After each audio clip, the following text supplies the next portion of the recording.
Storms were a little rough last night for some folks, Brian.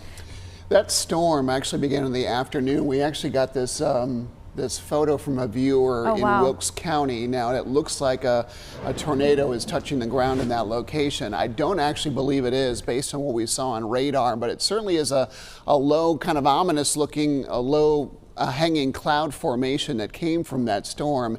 There was some broad rotation in the storm, but nothing really tight enough to indicate that there was a tornado. There was definitely wind, though, in this storm, and it did carry a warning on it, but it started in that Taze Trap Hill area, and that storm did move east. You watch right around the area around King, and it kind of took a bow shape. That is a strong indicator that the storm was carrying some strong straight line winds, certainly some hail signature right along the Forsyth County line, and that's the neighborhood where it briefly did ramp up and then it lost some steam as it moved farther east through Stokes County. We had a little leftover rain during the overnight hours. Things have quieted down. This is an 18-hour loop. Showers and storms weren't very numerous initially, but south of I-40 the storm exploded, brought all kinds of heavy rain for at least an hour in several locations, and there was ongoing rain overnight. Had a lot of rain, did cause some high water in a few locations, some downed trees and some wind damage from that cluster of storms in the vicinity of King and some of the surrounding area. But that was one of the few storms that ramped up that much. It did cause some high water issues from persistent rain, especially in the Burlington area or in Alamance County in general.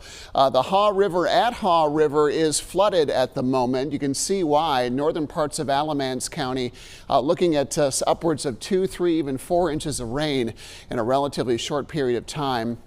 Didn't rain as much across our northern counties, but we got a good 1 inch plus of rain over several locations, especially south of I-40. We're starting to settle things down. We may have some low cloud cover and patchy fog to deal with first thing this morning. I mentioned the flooding. Flood stage is at 18 feet. We're at just under 20 feet and falling. I think later this morning the Haw River should fall back within its banks, and we're looking at normal levels, assuming that we don't see too much more rain today.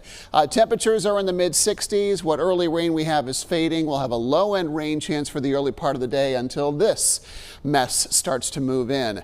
With some wind support and potentially some extra lift once that cluster crosses the mountains, the storm system is expected to ramp up here locally. The entire area under now level 2 or a slight risk for severe thunderstorms today.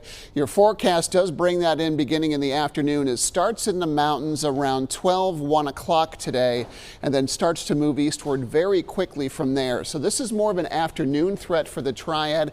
We might see a round or two linger past 4, 5, even 6 o'clock. We'll have to fine tune that part of the forecast. It's looking more of an earlier day threat than an evening threat this time around. Mid-70s in the foothills today. High rain chances for the middle part of the afternoon.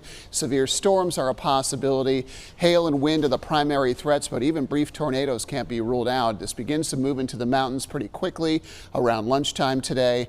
Southwest winds turn northwest, and we'll have some better weather coming in. Here's how the models kind of play this out. You can see the storms starting to appear. Here we are noon today, start to race through the area. A cluster of storms could see some individual rotating storms coming in 2 o'clock. 4 o'clock. This model races it through.